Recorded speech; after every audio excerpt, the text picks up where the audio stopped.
আমাৰ গাঁও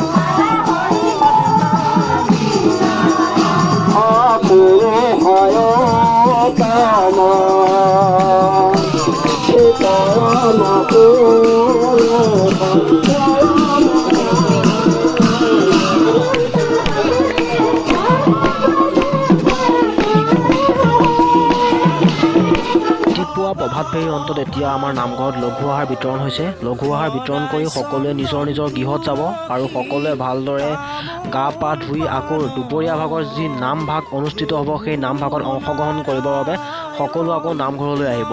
এতিয়া ইয়াত বুট খাইছে, বুটৰ পিছত চাহ খাব, চাহ খাই সকলো ঘৰা ঘৰি গৈছে। তাৰপিছত আহিব পৰশনীয়া নামৰ কাৰ্যসূচী। চাই থাকক আগলৈ।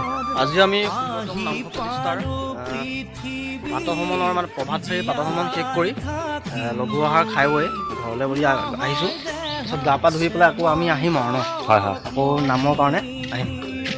আমাৰ ৰাইজসকল আহি আছে। আমাৰ গাঁওখনৰ এটা পৰম্পৰা দেই, নামঘৰ প্ৰতিষ্ঠাতে হওক বা ৰাসতে হওক, যেতিয়া আমাৰ প্ৰভাত ফেৰী হয় প্ৰাতঃভ্ৰমণ, তাত প্ৰত্যেকৰে পদূলিত একোখনকৈ গামোচাৰে ভকত বৈষ্ণৱসকলক আদৰণি জনায়। চাওক প্ৰত্যেকৰে ঘৰে ঘৰে।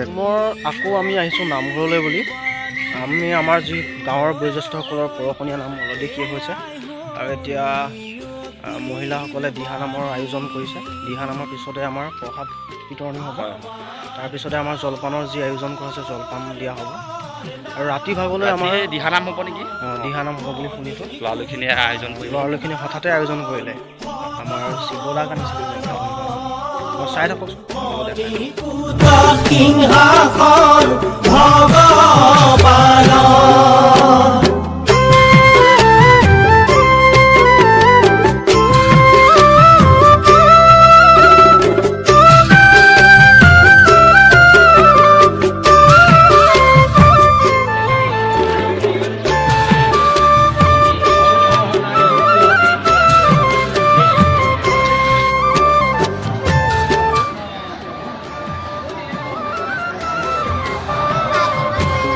ৰাম ৰাম ৰাতিপুৱা গধূলি হৰি নাম পাহৰি মহাপাপ। গাঁৱৰ সকলো যুৱক একত্ৰিত হৈ নামঘৰৰ বাকৰিত চাকি জ্বলাইছে। চাওক কিমান এটা ধুনীয়া পৰিৱেশে বিৰাজ কৰিছে নামঘৰৰ বাকৰিটো।